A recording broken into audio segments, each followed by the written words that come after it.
A well-functioning knee joint is critical to mobility, including standing, walking, and running. To better understand how knee problems occur, it is important to understand some of the anatomy of the knee joint and how the parts of the knee work together to maintain normal function. The important structures of the knee can be divided into several categories. These include bones, joints, ligaments, tendons, muscles, nerves, and blood vessels. First, let's define some common anatomic terms as they relate to the knee. This will make it clearer as we talk about the structures later. Many parts of the body have duplicates, so it is common to describe parts of the body using terms that define where the part is in relation to an imaginary line drawn through the middle of the body. For example, medial means closer to the midline, so the medial side of the knee is the side that is closest to the other knee. The lateral side of the knee is the side that is away from the other knee. Structures on the medial side usually have medial as part of their name, such as the medial meniscus. The term anterior refers to the front of the knee, while the term posterior refers to the back of the knee. So the anterior cruciate ligament is in front of the posterior cruciate ligament. The knee is the joint where the femur and the tibia meet. The patella, or kneecap as it is commonly called, is made of bone and sits in front of the knee. The knee joint is a synovial joint. Synovial joints are enclosed by a ligament capsule and contain a fluid called synovial fluid that lubricates the joint.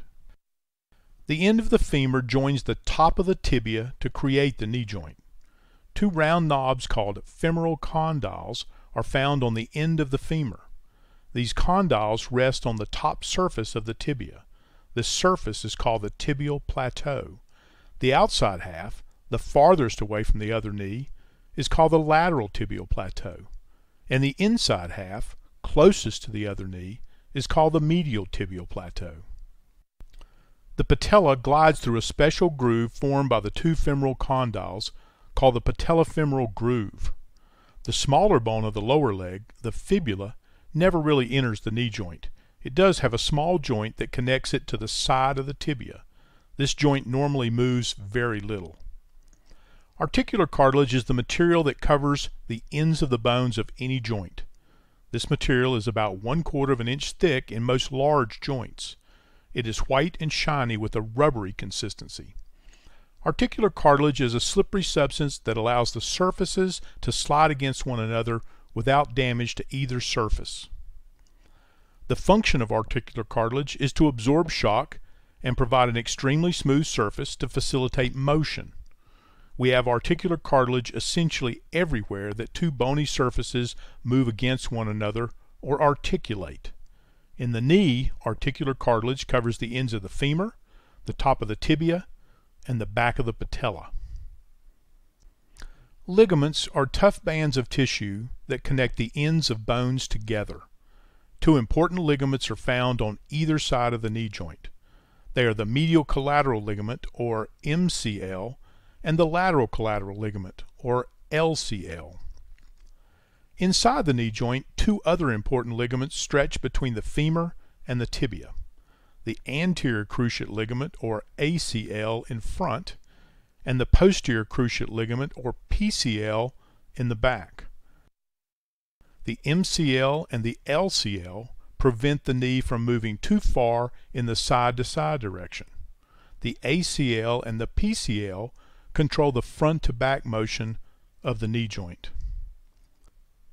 The ACL keeps the tibia from sliding too far forward in relation to the femur. The PCL keeps the tibia from sliding too far backward in relation to the femur.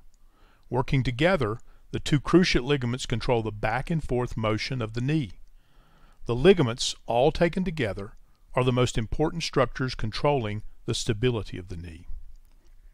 Two special types of ligaments, called menisci, sit between the femur and the tibia. These structures are sometimes referred to as the cartilages of the knee. But the menisci differ from the articular cartilage that covers the surface of the joint. The two menisci of the knee are important for two reasons. One, they work like a gasket to spread the force from the weight of the body over a larger area. And two, they help the ligaments with stability of the knee. Imagine the knee as a ball resting on a flat plate. The ball is the condyles of the femur, and the plate is the tibial plateau. The menisci actually wrap around the round condyles to fill the space between it and the flat tibial plateau. The menisci act like a gasket, helping to distribute the weight from the femur to the tibia. Without the menisci, any weight on the femur will be concentrated to one point on the tibia. But with the menisci, weight is spread out across the tibial surface. Weight distribution by the menisci is important because it protects the articular cartilage on the ends of the bones from excessive forces. Without the menisci, the concentration of force into a small area on the articular cartilage can damage the surface, leading to degeneration over time. In addition to protecting the articular cartilage, the menisci help the ligaments with stability of the knee. The menisci make the knee joint more stable by acting like a wedge set against the bottom of a car tire. The menisci are thicker around the outside, and this thickness helps keep the round femur from rolling on the flat tibia. The menisci convert the tibial surface into a shallow socket. The socket is more stable and more efficient at transmitting the weight from the upper body than a round ball on a flat plate. The menisci enhance the stability of the knee and protect the articular cartilage from excessive concentration of force. Taken all together, the ligaments of the knee are the most important structures that stabilize the joint. Remember, ligaments connect bones to bones. Without strong, tight ligaments to connect the femur to the tibia, the knee joint would be too loose. Unlike other joints in the body, the knee joint lacks a stable bony configuration.